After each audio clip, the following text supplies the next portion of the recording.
everyone. This is the Bearded Music Teacher podcast, and I guess video recording, I could say, really. Although this is now, I believe, episode 15, maybe 16, I can't remember. But, anyways, nonetheless, this is a continuation of rock history. Now, to give you a little bit of background again on this podcast, this is for educational purposes. This is for my students. I am a teacher where I create this podcast channel for them to obtain the information real quickly without all the listening activities and different discussions that we may have, just straight up the facts, just a concise version of what I teach in the class period or in classes, class series um, of these topics. And I use the video recording. There's a Google deck or a Google slide deck that I use in conjunction. If you are a video person, if you're an auditory one or an audio podcast listener, um, that's just what it is. All right. So another thing is that we need to make sure that any reproductions of this podcast or clips or segments of this podcast are creative property of myself, yours truly, Mr. E. If you would like permission to use this podcast or my opinions of this, please seek the consent of myself. You can follow me at Twitter, which my handle is MR_E_music FCS. Again, that's MR_E_music FCS.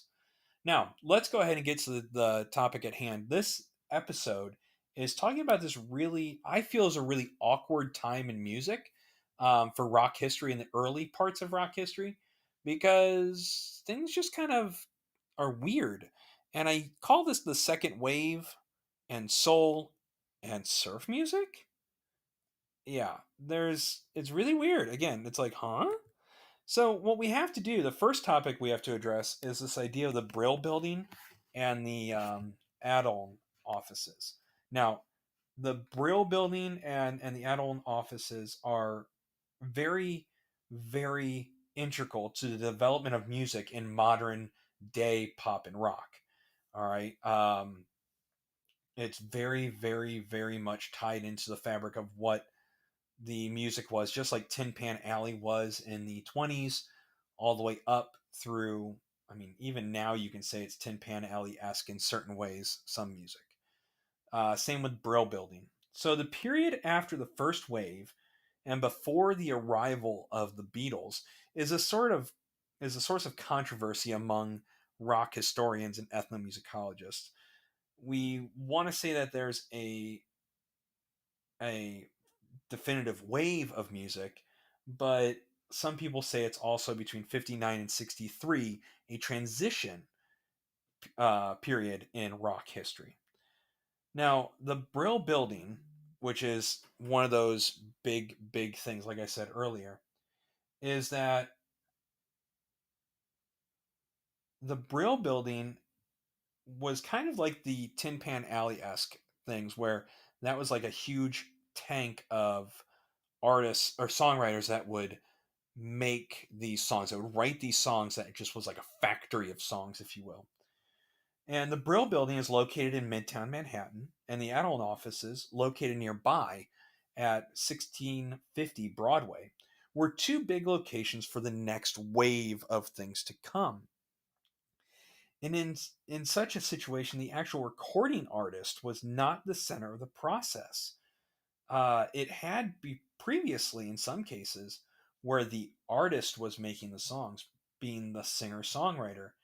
But now we kind of go back to a Tin Pan Alley esque kind of way, where we have the songwriters do the approach. So it's separate from the artists themselves. The Brill Building approach was a return to the typical business practices before the first wave of rock. It returned to the publishers and made the performing artists more peripheral to the music's production. So the first wave of rock we have is, let's say, Little Richard writes a song. Little Richard is the one that wrote it, and then he goes and records it, and so on. Tin Pan Alley is different. Remember Tin Pan Alley, if you remember the discussions on that, my pre-rock episodes 1 through 4, Tin Pan Alley is where we had these songwriters in this area that would write music on their own, just write song after song after song after song, and then they would sell it to the artists. Similar idea with the Brill Building. You had a group of musicians, or a large group of musicians sometimes, or even individual musicians that were songwriters. And what they would do is they would go into this, it was a very tiny, people say it was a tiny series of rooms, but you would be able to hear also, it was really weird. Some people say that you could hear things that were going on in other rooms. And then when you wrote the song, you wrote your song, you kind of ended up adding some of those elements in there. But you had these things where they would make these recordings, they make these songs, and then that would then be brought to the individual artists, and then they would do the song. So again, it kind of shifts a little bit. And with that Brill Building approach, we also have the teen idols that pop up. Now, this is not a new thing. These were like the Frank Sinatras, the Bing Crosby, the Elvises before this time period. These good old boys, I shouldn't say good old boys, these good boys, rather, these good boy teen idols were cast as ideal boyfriends, well groomed and attractive and sensitive, and absolutely not interested in anything more than holding hands and an occasional kiss. They were a complete opposite image of what we had with the rock image, the rock and roller, where a lot of people viewed them as breaking down the moral fabric. These guys were the exact opposite. Philadelphia produced an especially high number of these teen idols, including Frankie Avalon, which went on to do Dee Dinah, and Venus. And we have Bobby Rydell's Wild One. We have Freddie Cannon's Palisada. I can't pronounce that. Park. I apologize. It's too early right now. And Frankie Avalon really leads the charge. He was responsible for the, if you watched the Grease, the original Grease movie with John Travolta, he's the guy that sings Beauty School Dropout. He's also um, the guy who is known for the Jersey Boys. He's the inspiration for the Jersey Boys. His high tenor voice um, really spurred that on, and kind of was the antithesis for what would later be the Jersey Boys, even though it wasn't Frankie Avalon, if I remember correctly. It was Frankie Valli. But that idea of the pop singer combined with Valli's very high tenor voice was the start of that. And so the first hit of Avalon's was Dee Dee Dinah. And if you ever have a chance to, I go through um, my students with this song and Venus, and then we say, okay, how did that change? You can hear a distinctive change with these two songs when you compare it with the first wave of rock. It is almost if you've taken the bark out of the dog and the bite out of the dog. It's just a little puppy. Um, Considering it's the first wave of rock was the awesome fun stuff, and then you get this stuff where it's like, oh, well, that's interesting. He was also teamed up with Annette Vonicello in Beach Party. So if you ever get a chance to look at that, that's also real fun. Then we have Bobby Darin. Bobby Darin, who also went on to do Dream Lover, among others. Bobby Darin is integral in the development with the Beatles and the British pop scene. And then we also have Paul Anka. Paul Anka is also known for his hit Diana, which was in 1957. Bobby Darin was in 1959, and the Dee Dee Dinah was in 58. So all these did happen before the first wave of rock, but they were seen as these guys after the first wave of rock, but before Beatles mania, as the teen idols that would replace Elvis, that Elvis obsession. So with that came American Bandstand. By the early 1960s, many American teenagers were in a habit of heading straight home from school to watch the new television show developed especially and marketed for them. The idea of this show was simple. You just get a bunch of teenagers in a studio, you play the current records as they dance, you film them, and then every once in a while you'd have musical guests performing these hits. Simple. American Bandstand went on to do years and almost decades. Well, they did do decades of work. And it was made famous by Dick Clark, but he wasn't the first one who did the American Bandstand. In fact, it was Bob Horn. And in 57, the show was broadcast every weekday afternoon and on Saturday nights. So this was huge. This was the way that at that time, the teenagers and the pop culture consumed that trend. Most of the focus on American Bandstand was not on the controlled performances, but on the dancing, which later brought forth the dance craze, which was done in 1960 with the cover version of Hank Ballard's song "The Twist" by a guy by the name of that went by the name of Chubby Checkers. And so he was the one that did the dance craze, or at least started it with the twist.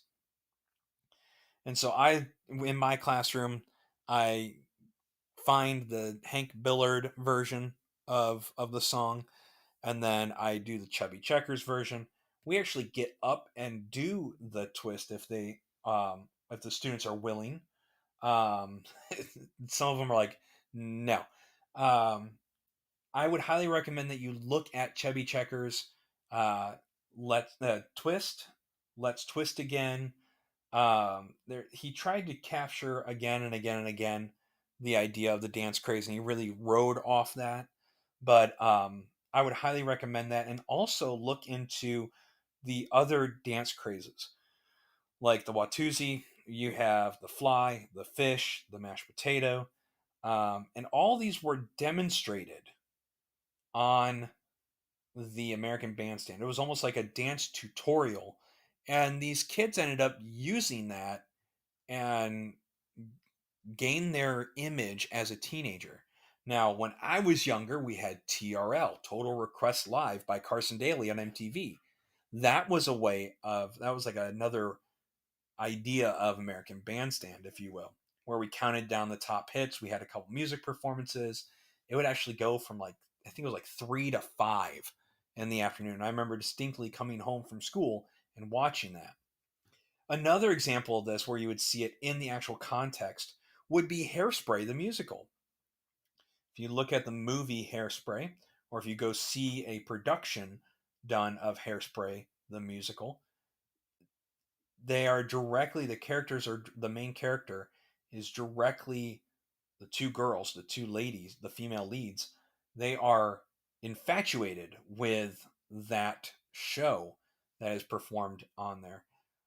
So again, that's American Bandstand. So I would recommend that you dive into some American Bandstands. Watch a couple clips. All right. Again, we're not doing any of the videos or anything like that, just for copyright issues. I would highly recommend going through and listening to and watching Frankie Avalon with Dee Dee Dinah. Look at even, I didn't mention him, but Bobby Vinton's Roses Are Red. That's another good one. Paul Anka's Diana, Bobby Darin's Dream Lover. You also have Neil Sedaka with Breaking Up Is Hard to Do. These are all great, great songs. Venus by Frankie Avalon. So Frankie Avalon's Dee Dee Dinah and Venus. Follow that with uh, maybe Bobby V's Taking Care of My Baby, Take Good Care of My Baby. Then Bobby Darin's Daydream Lover, and then Paul Anka's Diana. Those would be a good thing, and then follow it up with different parts of um, the American Bandstand and the Twist by Chubby Checkers. Again, that ends our podcast episode on the beginning. This is really just a tiny bit of the second wave of rock. It's a really weird transition period. Um, and then we'll get into Beatles mania real quick. This is the Bearded Music Teacher podcast by Mr. E. And you can follow me on Twitter at MR_E_music FCS. Thank you for rocking and rolling through this rock history with me, and I'll see you next episode.